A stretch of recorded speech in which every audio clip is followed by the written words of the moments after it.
Ya comenzamos nuestra conversación con Guillermo Moreno, candidato presidencial por el partido Alianza País.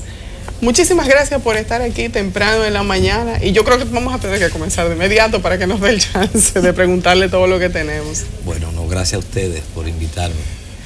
En el día de ayer, la Junta Central Electoral hizo su segunda prueba de las máquinas que van a estar trabajando o van a estar operando en el proceso electoral el 15 de mayo. Algunas situaciones se dieron, vimos falta de conectividad por un lado, por el otro lado vimos una poca instrucción por parte de las personas que van a estar en el proceso, toda vez que ni siquiera firmaron el acta, que es algo tan simple y que debe saber cualquier presidente de mesa. Ahí hubo algunas situaciones, pero en el aspecto técnico fue uno de los más cuestionados. Su delegado técnico, ¿qué le informa sobre el proceso? Bien,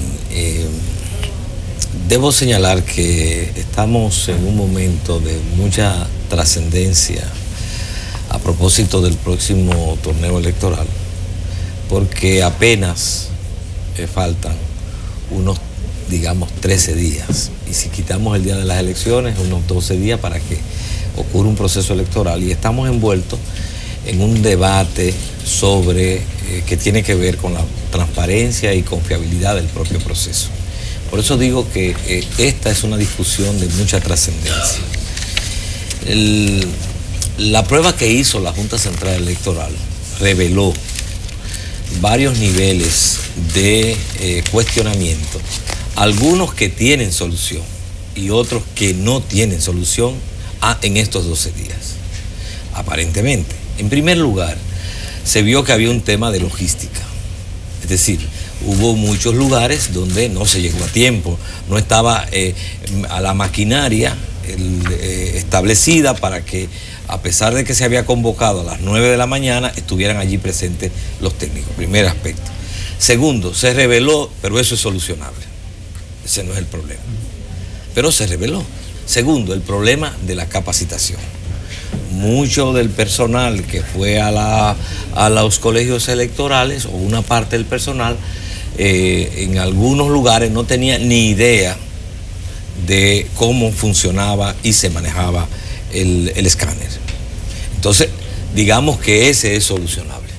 En un curso intensivo de 12 días, más buscando personal que tenga la capacidad técnica, ese pudiera ser también solucionable.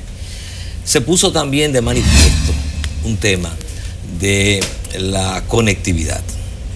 El propio técnico de la Junta Central Electoral, el señor Franklin García, reveló que ya está establecido que entre un 10 y 15% de los lugares donde no habrá transmisión vía el escáner, o por lo menos desde el colegio electoral. Si hablamos de un 10% y fueran 15.000 colegios electorales, son más, son 16.000 colegios electorales, estamos hablando, un 10% son 1.600. Si es hasta un 15%, entonces pudiéramos estar hablando de 2.000 colegios electorales donde no hay conectividad. Eso implica que la transmisión no se hace desde el colegio, sino que habrá un traslado de un colegio a otro lugar. Ese no es solucionable. Y 2.000 colegios, si lo multiplicamos por 600 y cada uno por 3, porque son 3 boletas, entonces nos da una cifra que pueda variar un resultado. Digamos, entonces ya ahí hay un tema importante, que el hecho de que haya un 10 o 15% de donde que no se va a hacer la transmisión desde el mismo lugar donde se produjo. Y en cuarto lugar, se ha hablado de la vulnerabilidad. También hay varios videos circulando en las redes y declaraciones de testigos que estuvieron allí, donde hablan de que el sistema es vulnerable. Y entonces ponen como ejemplo que se votaba por uno y que luego el técnico podía transferir. Eso es ya, entonces entramos en una materia de cierta gravedad, porque en uno de esos videos se habla de que el técnico puede variar el resultado o puede transferir. Eso puede ser una especulación o puede ser real, pero el hecho de que se esté diciendo ya introduce sombras y cuestionamiento y falta de confianza en el mecanismo. Eso solo se puede solucionar con una auditoría independiente. No creo que haya tiempo de organizar una auditoría independiente respecto de si esos instrumentos son o no son vulnerables. Una auditoría lo suficientemente independiente y lo suficientemente bien concertada que permita que el resultado de esa auditoría que se hiciera pudiera entonces lograr la confianza de la población. Y hay un quinto elemento, y es el tema legal, que también está cuestionado. Y el tema legal tiene que ver con el hecho de que mediante una resolución la Junta ha modificado un artículo de la ley electoral. Y aunque pudiéramos plantearlo de manera clara, yo quisiera, para que los amigos y amigas televidentes no nos confundamos, yo quiero leer el texto de la ley para que veamos por qué es que es violatorio de la ley electoral. Es el artículo 127, que establece lo siguiente, que inmediatamente se llama procedimiento del escrutinio. Esta es la ley 275-97 y sus modificaciones, que es la ley electoral, y esta es una modificación que se hizo específicamente por la ley 0203 del año 2003. Y dice así: se abrirá la urna, terminó el proceso, ¿verdad? Dice, se abrirá la urna y se sacarán de ella las boletas que hubieran sido depositadas, contándolas para confrontar su número con el de electores que hubieran votado según el listado de electores. Primer aspecto, hay que contar las boletas y confrontarlas.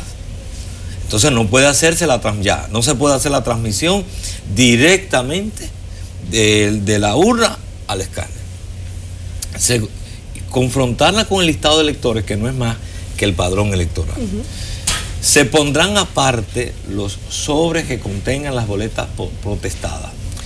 Voy a saltar para no tomar mucho tiempo, porque son sobres que están ahí. Bien, luego, y esta es la parte importante, luego el secretario desdoblará la boleta, leyendo en alta voz la denominación de la agrupación o partido a que corresponda la boleta, y pasado esta al presidente del colegio electoral, quien la examinará y exhibirá a los demás miembros y delegados presentes.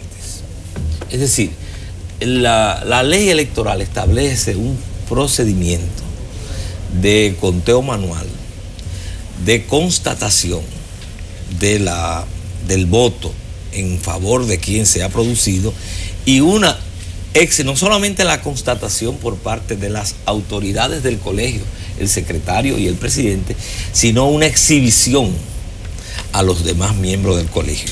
Ok, doctor Moreno, ya usted leyó literalmente el texto de la ley, de la disposición del escrutinio de la votación en la mesa en el colegio electoral. En ningún momento ahí se habla de que la boleta se colocará boca abajo en el escáner. Esa parte no aparece en esa ley. Sí, pero entonces nosotros sí. Entonces mire, nosotros decimos, hay cosas, ¿cómo interpretámoslo? ¿Cómo es que se interpreta la ley? La ley establece muchas veces requisitos específicos y hace silencio sobre otras cosas. Lo que la ley no prohíbe, bueno, no lo estará permitiendo. Es decir, ahora, la ley es restrictiva en cuanto a ese procedimiento. Es decir, nada quita, y es lo que desde Alianza País hemos planteado, nada aquí, nosotros no nos hemos opuesto al uso del escáner. Hemos dicho, el escáner puede representar una ventaja en un proceso electoral y es una transmisión rápida del resultado. Y en ese sentido, como una tecnología moderna que está ya además adquirida, nos costó a los dominicanos, a los que con el pago del tributo de los dominicanos, $26 millones. que son más de 1.100 millones de pesos. Entonces, comprada esa tecnología pudiera facilitar un resultado rápido. Ahora bien, por esos cuestionamientos que estamos viendo, la posibilidad de su vulnerabilidad y además el propio elemento legal, que debemos respetar la ley no puede una resolución modificar una ley, nosotros decimos, debe, además de mandarse la transmisión, esta debe ser ratificada, constatada a través del conteo manual. Y con eso logramos entonces otro objetivo de un proceso electoral. Porque lo único que salva un proceso electoral no es que se transmita rápido el resultado, sino es confiable.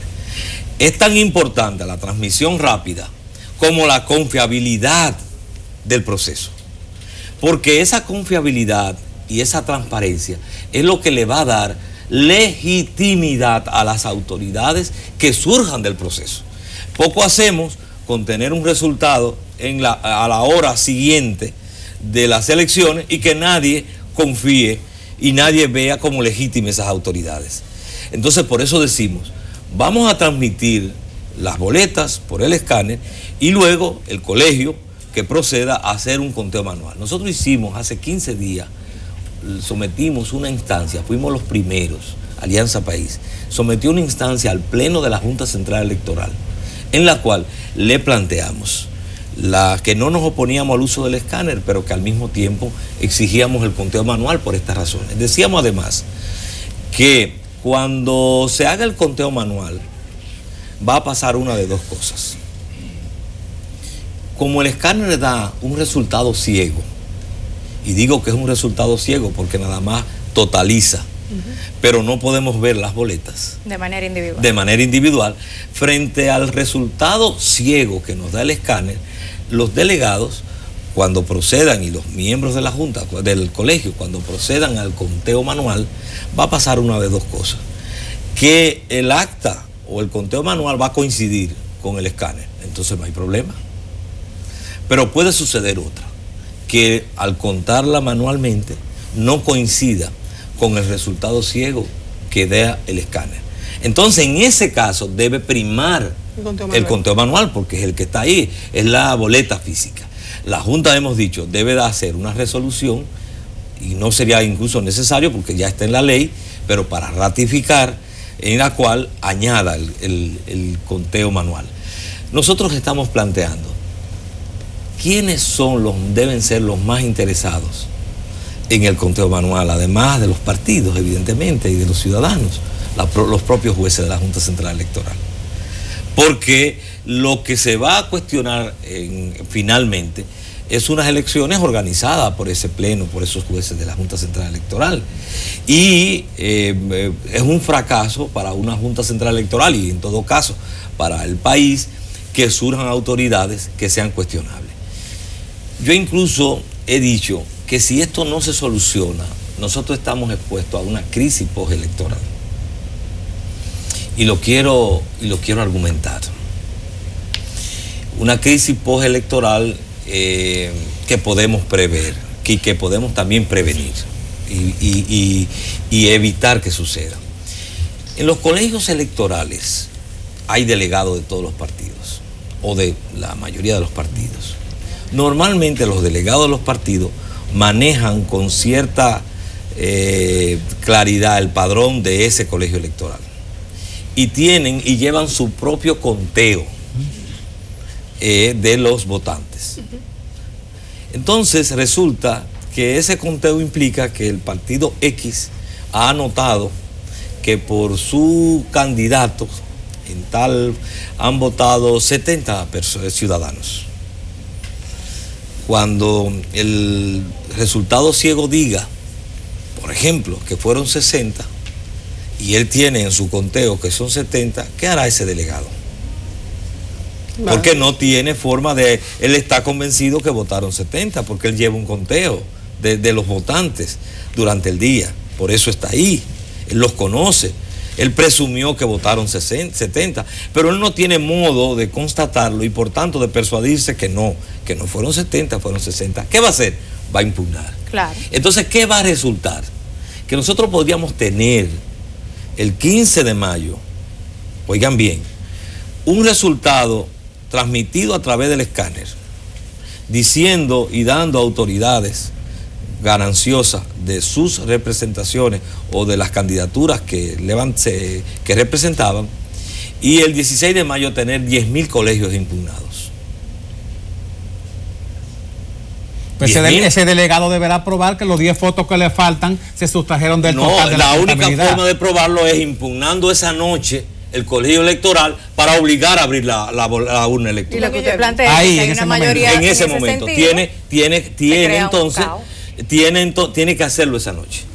Entonces, como él no tiene acceso a la urna y no tiene confianza en el resultado del escáner y no se le ha permitido ver el resultado de los votos, entonces la única forma de obligar a que se le cuenten los votos va a ser impugnando es una valoración muy etérea de él suponer que hay 30 de él y aparezcan 20. Pero él no puede probar que los 30 que él cree que van a votar por él, votaron por él. Vamos a hacer otra cosa.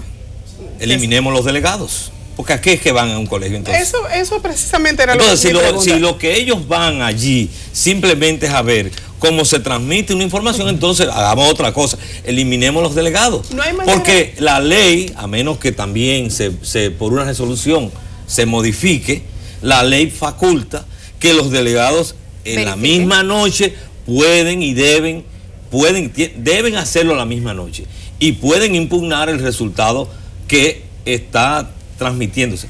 Cuando el conteo es manual, la posibilidad de impugnación son menores. Mínima. ¿Por qué? Porque hay que ser muy tosudo. Si evidentemente aparecieron 60 boletas físicas y él tenía un conteo de 70, entonces habría que ser muy tosudo para decir, me han sustraído 10 votos. Bueno, pero ahí está, nada más hay 60 físicamente. Ahora, donde sí surge la duda es si él tiene que confiar en una máquina, en un escáner, que además hemos visto que hay problemas de logística, de capacitación, se cuestiona, se habla de su vulnerabilidad. Y el otro elemento, ¿cómo se va a resolver los lugares, los casi 2.000 colegios electorales donde no hay conectividad? ¿Cómo se va a resolver el tema de la transmisión? Entonces, igual imagino que eso puede solucionarse con el tema del internet portátil.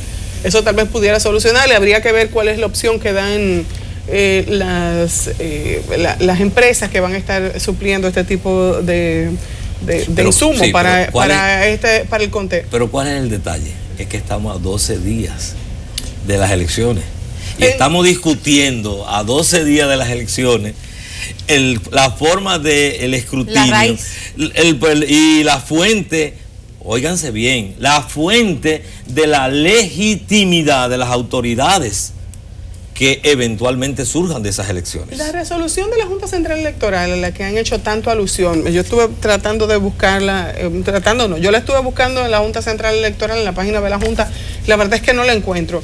Pero la Junta hizo una publicación en varios medios de comunicación de la resolución íntegra. Pero debieron colgarla en la página. Bueno, sí, está bien, pero quiero decir, para salvar a la Junta, de que ahí hubo una publicación íntegra en los periódicos, en varios periódicos, de la resolución, donde se explica de manera detallada. Incluso es una resolución bastante específica en cómo se hace el procedimiento del escáner, que nosotros no tenemos problema en Alianza País en que se utilice.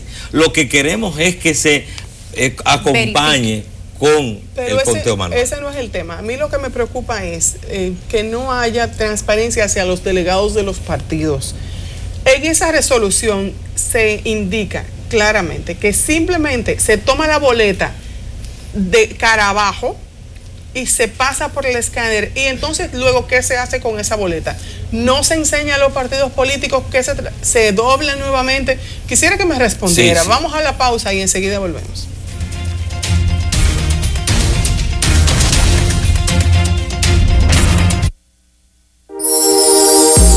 El Parque Mirador del Este es hermoso, es acogedor, es fresco. Parque Mirador del Este es deporte y es seguro. Un espacio familiar para mí. Ven a disfrutarlo Parque Mirador del Este, un espacio familiar para un estilo de vida saludable. El Parque del Este es una bendición. CDN te lleva las noticias a tus manos con su nueva aplicación para móvil CDN News. Al descargar esta aplicación desde tu móvil tendrás acceso de manera rápida y fácil a las noticias más actualizadas y breaking news. Podrás informarte al instante donde quiera que te encuentres, compartir contenidos, videos y fotos en tus redes sociales. Descárgala ya desde tu Play Store para celulares Android o tu App Store para iPhone. CDN, siempre a la vanguardia informativa.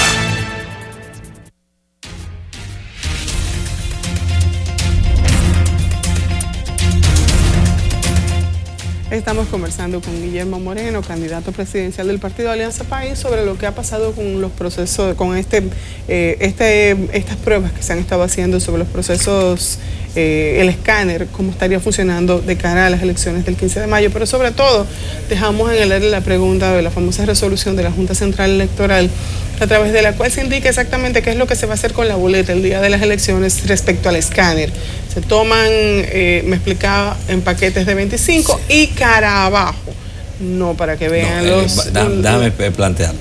Lo que se hace según la resolución, se toman evidentemente las boletas están dobladas. Claro. Me imagino, no tenía que decirlo la resolución, que para pasarlo por el escáner hay que desdoblarla. Me imagino que se colocarán todas en un mismo orden, digamos todas cara abajo o cara arriba, y entonces lo que sí la resolución establece que se tomarán paquetes de 25 boletas y se transmitirán. Y entonces se toman de manera aleatoria como fueron colocadas, vuelven y se colocan las otras paquetes de 25 y se transmiten. Y al final el escáner da un resultado. Eso se haría con las 3 boletas, la A, la B y la C, y daría un resultado en cada uno de los casos. Es bueno señalar, para que veamos el por qué insisto en lo de la posibilidad de una crisis postelectoral, que en unas elecciones que son complejas, porque implica Congreso, ayuntamientos, y dentro de los ayuntamientos, las juntas de los distritos municipales, en muchos lugares se gana y se pierde por 3, 5 y 7 votos. Es decir, no estamos hablando de unas elecciones presidenciales en la cual, digamos, si hay una diferencia de 200.000, 300.000, 400.000 votos, bueno, estaríamos para cuestionarla un fraude descomunal. Pero estamos hablando de unas elecciones donde en un distrito municipal un vocal puede ganar o perder por 2 o 3 votos.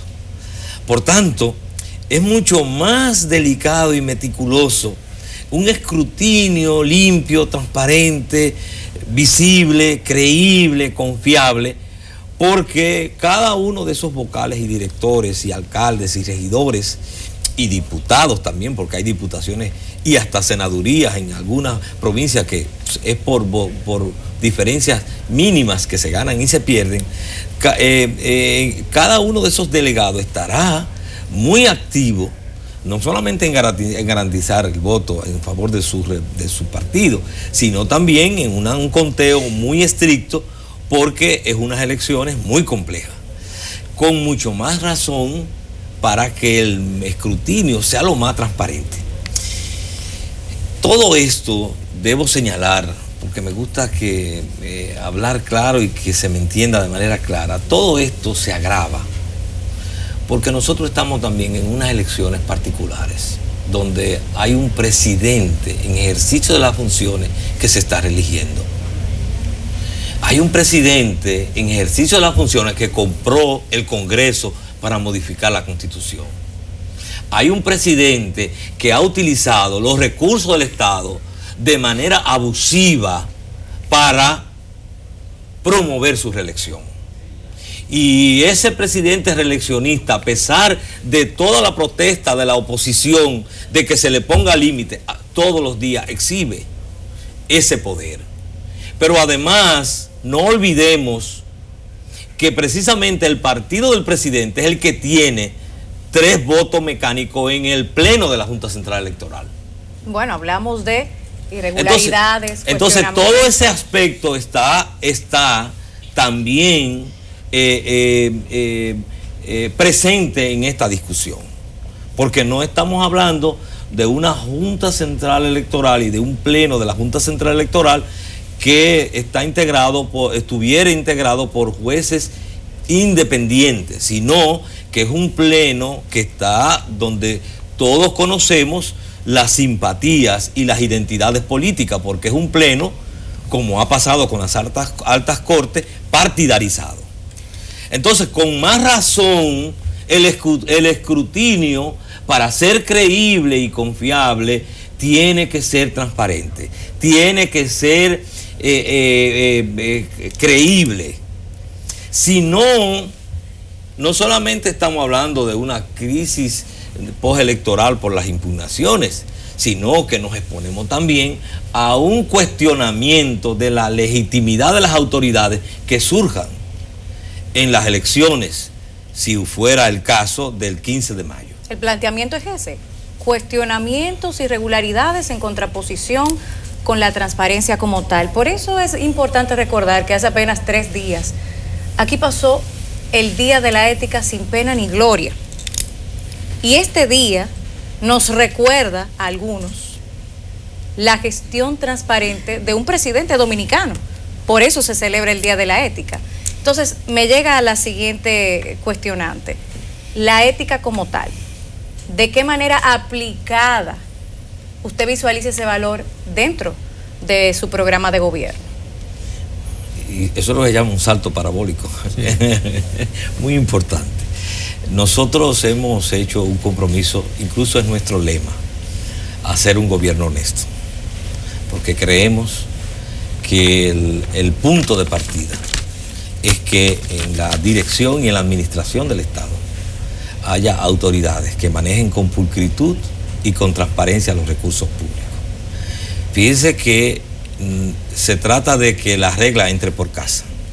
La regla tiene que empezar en el Palacio Nacional y tiene que seguir en legisladores y en todo el Estado. Es lo que le daría, y es nuestro planteamiento programático, autoridad política y autoridad moral a un gobierno para investigar y perseguir la corrupción de otros poderes. Y además de eso, para tener la legitimidad de sancionar. Es lo que le da legitimidad a las autoridades. Un juez corrupto no tiene legitimidad para sancionar a un corrupto. Y no lo tenemos presente en el sistema. Entonces, claro, sí, pero por eso yo soy muy claro en estas cosas.